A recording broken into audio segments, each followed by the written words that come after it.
নমস্কার বন্ধুরা, সকলকে আমার চ্যানেলে স্বাগতম।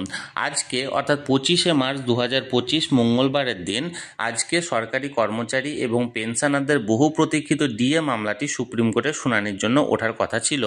আজকের এই শুনানিতে সুপ্রিম কোর্টে কি হলো, ডিএ মামলাটি নিয়ে মাননীয় বিচারপতিদ্বয় কি বললেন, বা সরকারি পক্ষের আইনজীবীরা বা সংগঠনের তরফ থেকে যে আইনজীবীরা নিযুক্ত ছিল তারাই বা কি সওয়াল জবাব করলেন, সকল কিছু আজকের ভিডিওতে বিস্তারিতভাবে আলোচনা করব।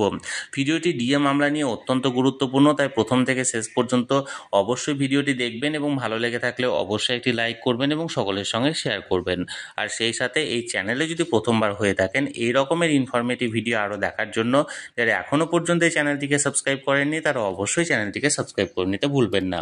তাহলে চলুন আজকের ডিএ মামলাটি অর্থাৎ সুপ্রিম কোর্টে কি হলো আজকের ডিএ মামলাটি নিয়ে সেটির ব্যাপারে বিস্তারিত জেনে নিই। আজকে অর্থাৎ 25শে মার্চ 2025 মঙ্গলবারের দিন মাননীয় বিচারপতিদ্বয় অর্থাৎ মাননীয় বিচারপতি সঞ্জয় কারোল এবং মাননীয় বিচারপতি মনোজ মিশ্রের এজলাসে আজকে ডিএ মামলাটি রুম নাম্বার 16, যার অ্যাডভান্স লিস্ট ছিল 95, সিরিয়াল নাম্বার 44 অর্থাৎ ক্লজ লিস্ট 44-এ ওঠার কথা ছিল এবং এই মামলাটি যথাসময়ে আজকে হিয়ারিংয়ের জন্য উঠেছিল।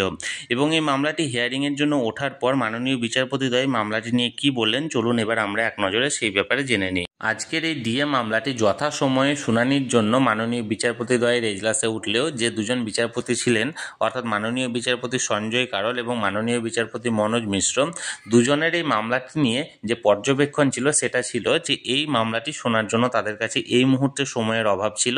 তার কারণ ডিএ মামলাটির জন্য একটি এক্সটেন্সিভ হিয়ারিংয়ের প্রয়োজন, কারণ এই ডিএ মামলাটি একটি রাজ্যের সঙ্গে যুক্ত এবং তার পাশাপাশি বহু সরকারি কর্মচারী এবং পেনশনারদের ভবিষ্যৎ এর সঙ্গে জড়িয়ে আছে।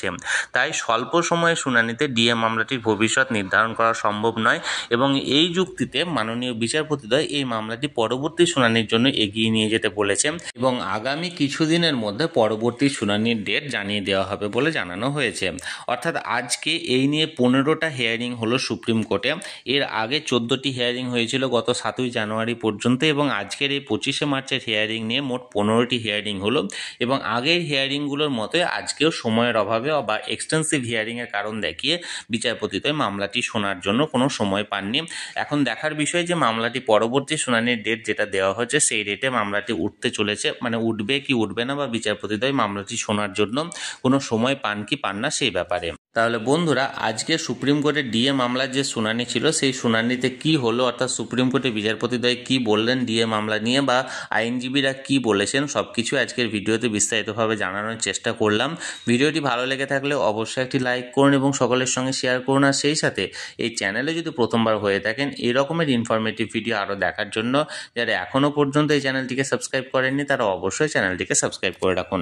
ধন্যবাদ, দেখা হচ্ছে পরের ভিডিওতে।